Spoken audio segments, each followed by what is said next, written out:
Woot woot. All right. Yeah. One of those days, right? Yeah. Yeah.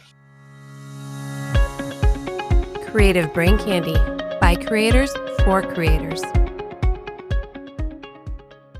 I've been chasing an air dryer. Okay. That it just keeps purging. All right. And yeah. Interesting. And so the boss is like, oh yeah, we need a purge valve. So I get a purge valve and it's still purging. So I start taking this thing apart and it's a twin canister. It's on like are you familiar with the 915? Oh yeah. Yeah, 916. absolutely. So it's got a twin canister setup rather Yeah. than just one. So I pull the canisters off. They're full of water. And I pull the whole dryer assembly apart. And it looks like somebody drug it through a bunch of mud and then put it back together. Okay. And then on the other side, I open it up and I tip it on the side and water runs out. Ooh. So, I've been fighting a consistently purging air dryer for the last day and a half. Oh, sounds fun. I'm not happy. Yeah. It sounds like it did another mechanic just not give a, you know what? Yeah. It came from camp. Oh, gotcha. So our training center, I guess.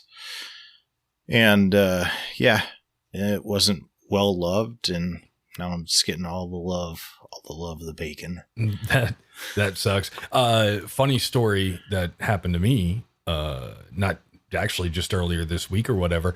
I get a random charge on one of my credit cards, and it's from Amazon. And I'm like, I haven't ordered anything from Amazon, and even if I did, I would not be using this credit card. So I contacted the credit card company and disputed the charge. And I looked because I'm like, well, is there a subscription? Did I order something? I don't remember it, whatever. No, my Amazon is clean. Nothing for like 60 days. So I'm like, all right, whatever. I don't care. Somehow my information got out, whatever. So today I just happened to walk from the kitchen to the living room and I see there's a package sitting on the doorstep. I'm like, okay. So I go out there and I grab it. It's a 24 pack of Cottonelle toilet paper. And I'm like, it doesn't say where it came from, but it's addressed to me. I'm like, what the heck? So I'm thinking, I'm putting two and two together. So I go onto Amazon and I look, how much does a 24 pack of Cottonelle toilet paper? It's like $25 and some change. You add tax. And I'm like, well, that's what it was.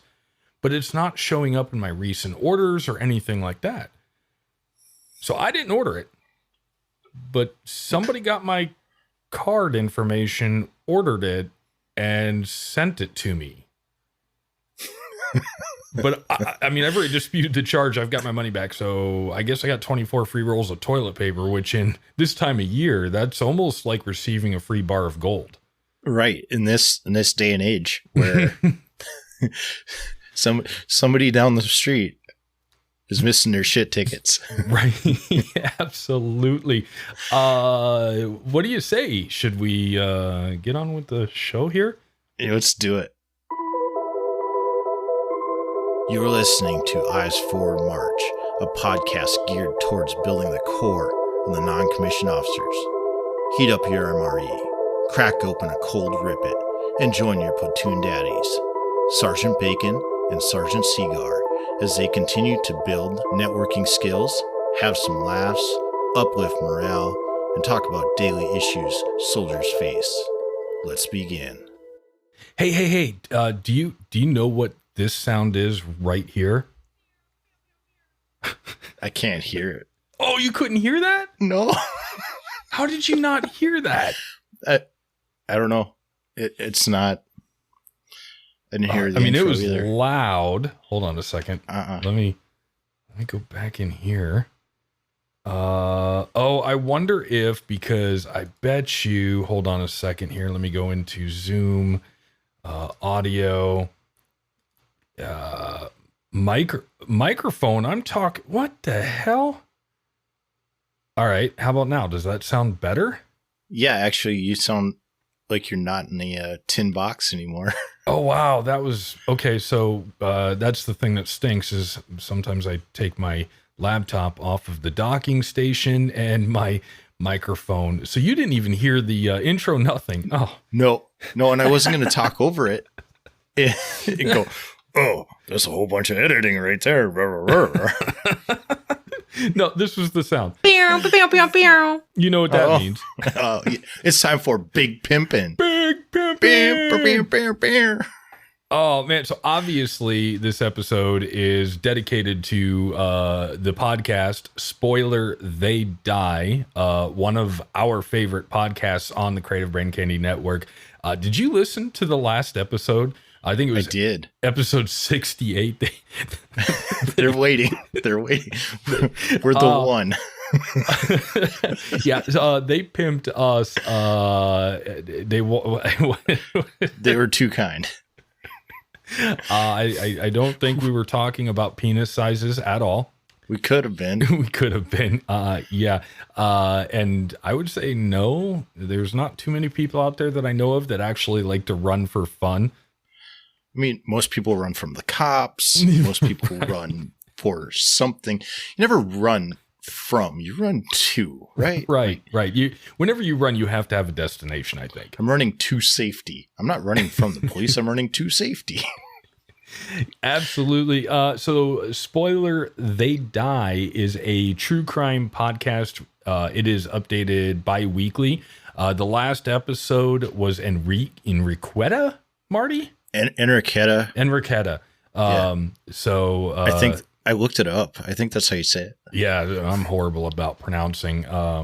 But I don't know. The Vampire of Barcelona. I've caught up on all my other podcasts, and my intent was to get a little bit farther in this episode before we talked about it.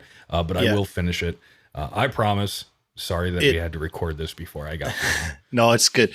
It gets a little dark. I'll say that. And typically when I want to say when Kat does it, that they do get a little darker, which is okay. Yeah. So are you ready? Yeah. Let's do it. You have a story to tell? I do. Oh, nice. I want to welcome us back to episode 1 of Spoiler. They got lost at Fort Hood. I think that's how you pronounce it. Hood. Yeah. Hood. Fort Hood. Well, anyways, did you know that the single star that's on the Texas flag, that's just the rating for the state? Yeah, it's like the Cowboys. It's not a logo; it's a rating. Texas 1 star. Don't visit. Would not go back. 1 out of 1 stars. Anyway, I am Sergeant Bacon, and with me, as always, the man with the plan. Sergeant Bacon. No, you're the man with the plan. No, I'm Sergeant Bacon. God damn it. I'm Sergeant Seagar. All right. So today I'm going to take you to the great place, the greatest place. According to the sign, when you drive in, have you ever been to Fort Hood? Once, many years ago. Yeah, there's a big sign when you leave Colleen and you roll in. It says, "Welcome to the great place." Mm-hmm. So said no one ever, except for the one person that commissioned the sign. Yeah. Some general was like, "This is the great place." Some 2-star out there. He's probably a 3. Yeah, 3. Yeah, who knows?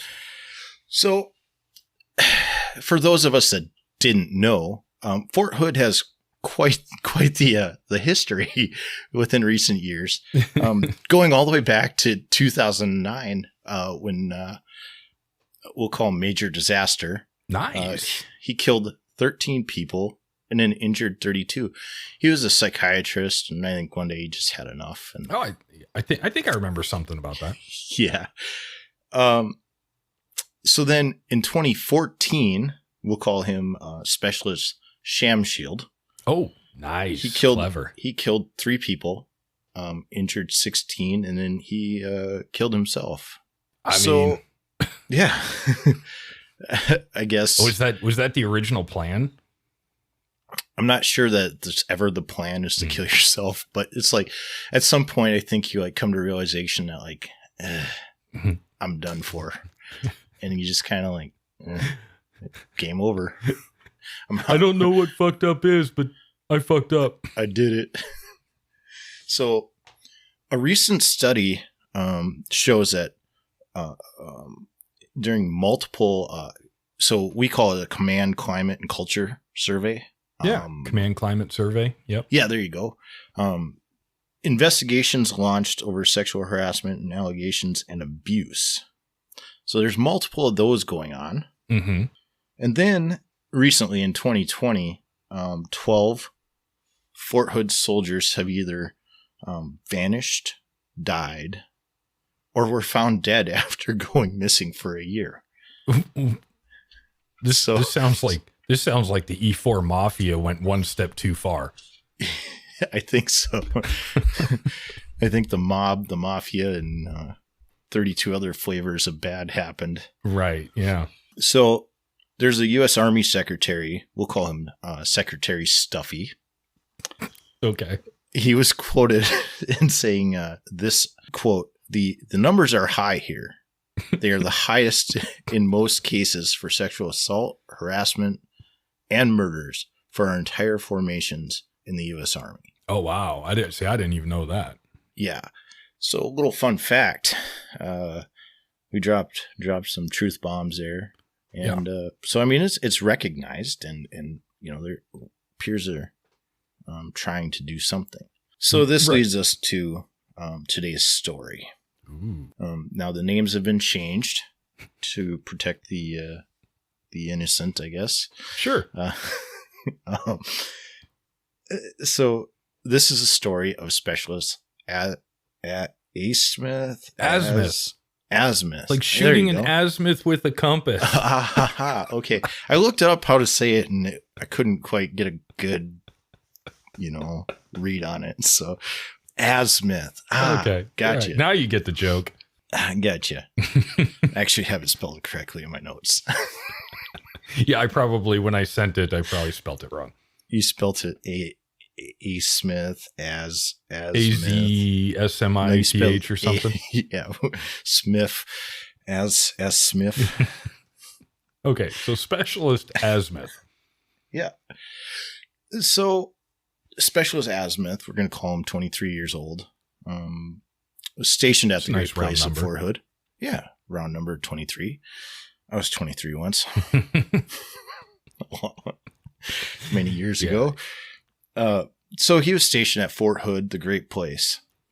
Not much else is known about Specialist Azimuth, like his childhood or his hometown, or if he was good at hide and seek or stuff like that.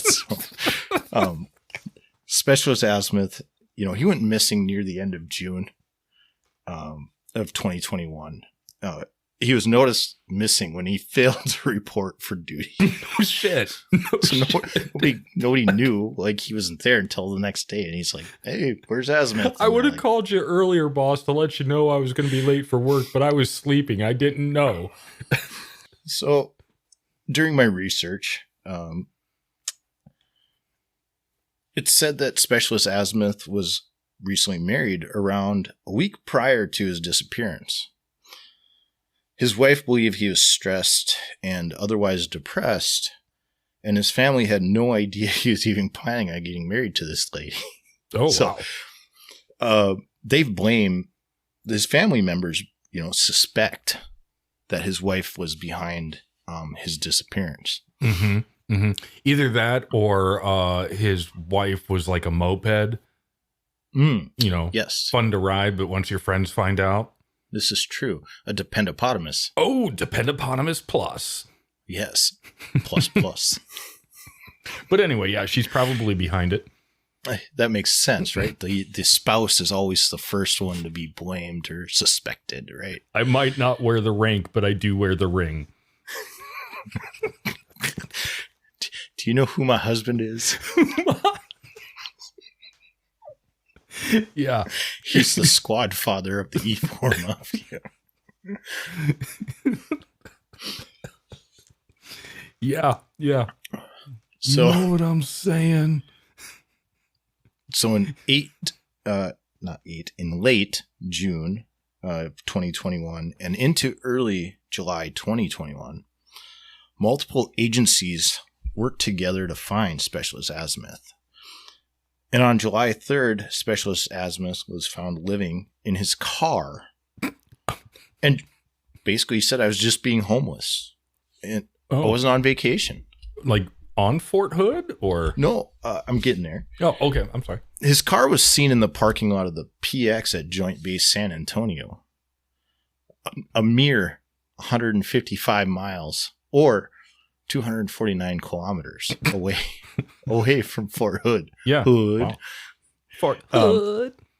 It's unknown if Specialist Azimuth got lost on his way back to the barracks or he just said fuck it and went for a drive. We don't really know.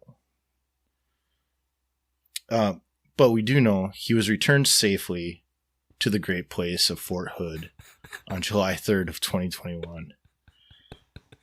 Oh, I mean, that's good. And so as this is still an active investigation.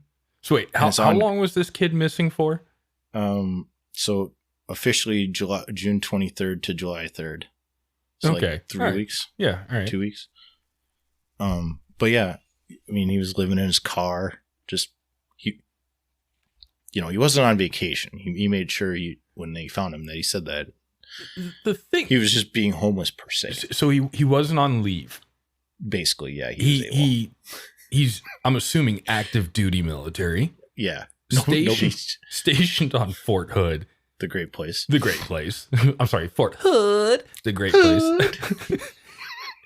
And this kid just up and leaves for 3 weeks. Just deuces.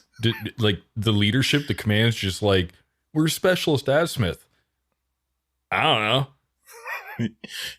For like what? For like, I mean, if you found him, what, 100? You said 100 and 100 plus 155 miles away. 155 miles away. It's like a 2-hour drive. Okay, so 2-hour drive. All right, that makes I guess, you're after 2 weeks of Specialist Azimuth not being around, everybody missing the squad father. Maybe then you start looking and you start by scouring the vast training areas of Fort Hood before you start looking outside. I mean, there's a South Fort Hood too. There is, yeah. God, they're so far like apart. 3 hours apart. It feels like it. Yeah. It takes a while to go from South Hood, which is nothing but a training area. And it's basically like a small little forward operating. And you drive through some really country redneck areas to get there too. It's sketch. Mm-hmm. Like even for me, and I'm country. Yeah. No, for sure. Yeah. Yeah. No. Okay. All right. All right. Well, I mean, so far this makes. I just can't wrap my head around the fact that you're how long was this kid not showing up for formation before somebody's like, maybe we should look what's his him. job where he's so stressed? It's active duty. they have motor pool Monday. Right. I mean, this kid didn't have he wasn't posting on Facebook or Instagram or something look, I'm at the PX. Look, I ain't at look work. At my beard. Or anything look at my beard. I've been okay, whatever. So apparently it's okay if you just wake up one day and be like, I don't want a G.I. Joe anymore. Yeah. So, as this is still an ongoing investigation, we don't have all the details on the disappearance, and really no other more information is really provided to us. So that's my story. It's my first dabble into true crime. What do you think? So this is yeah, no, I like it. It's actually quite funny. It's got so many little things in there that just make you scratch your head and say, what? And the fact that the family is blaming the wife, that they didn't know about. And she's saying, no, it's the command's fault. He's stressed and depressed, which mental illness is a real thing. I get it, Yeah, you know, especially, for sure, for sure.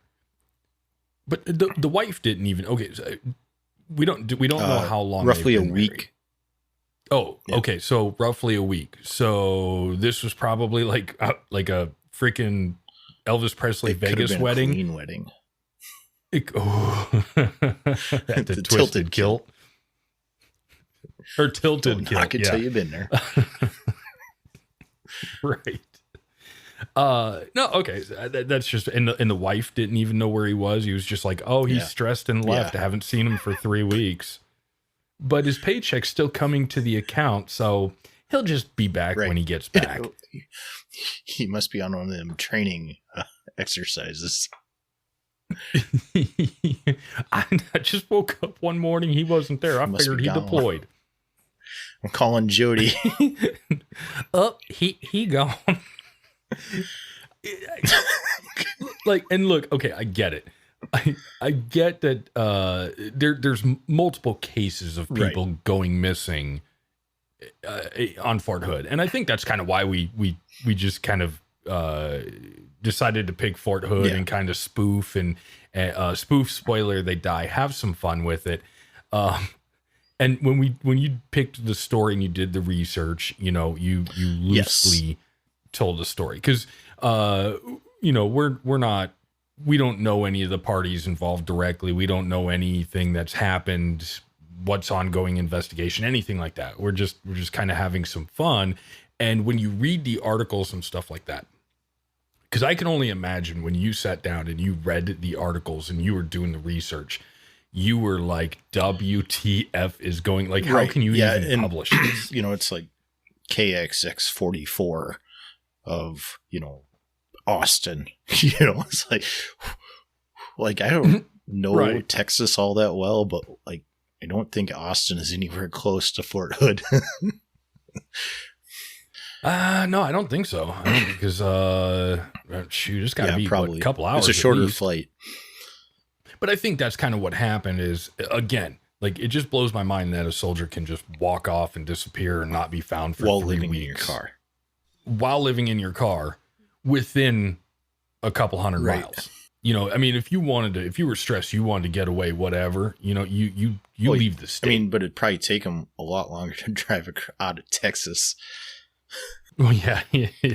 Texas is its own little country. When I was at Fort Bliss, my buddy was down in Houston. I was like, I'll just drive over there on the weekend. And I pulled it up and it's like 14 hours. Yeah. Before you ever try to drive from New York to California, just try driving across Texas first. It's kind of like the pretest. It's the ASVAB to get into the cross country. Not north. Well, it doesn't matter. It's kind of a huge square. If I drive, it doesn't. It's huge. If I drive it's huge from the northernmost point to what I suppose Corpus Christi is probably the farthest south. Texas is huge. Yeah, it's definitely a big state. And there's great things about Texas. Don't get me wrong, but there's a lot of things about Texas that I just prefer not to even know about. But it is what it is, No, it was a great story. I think that I just can't wrap my head around that. The whole time, right? So I'm finishing up my notes last night when you texted me, and I'm like, what the fuck? I really hope this doesn't suck. What are you going to say? So this kid's 23, 24 years old. So assuming that he got in when he was 18, he's basically, that's 6 years? 5.5, 6. 5 years. So he's basically getting close to that point where he or she, I guess, has a choice to make. Are they going to stay in the active duty army? Are they going to go to the reserves? Are they going to go to the guard? What are they going to do? They have those choices. Yeah. But I guess if you don't want to do any of those choices, I don't know, maybe disappear for a couple weeks and see what happens. See what happens. Yeah. Yeah. Because I imagine with all the things that were happening at that time, with the assaults and the harassment and the high stress and whatever else may or may not have been happening there, I would almost think that the E4 Mafia would have found ways to be like, hey, if you just do this, they're going to have you talk to this one officer and they're going to think you're a little loopy upstairs. Yeah, and probably you got to talk just to kick you Captain, Goofball. He'll hook you up. Yeah. He'll go full radar on you. I don't know if we still go to Texas, because I know, like, for the longest time, I mean, I've deployed twice, and one time I mobed out of Fort Bliss, and the other time I mobed out of Fort Hood. And I've assisted other organizations that mobed out of Fort Hood. I don't know if they're still utilizing that station to mob people out of or not. I don't know. My last time we mobed out of Hood, my second time was Camp Atterbury, Indiana, and the first time was Fort Carson. So, yeah, back in the day. Right. Long ago. Reach out to us on social media.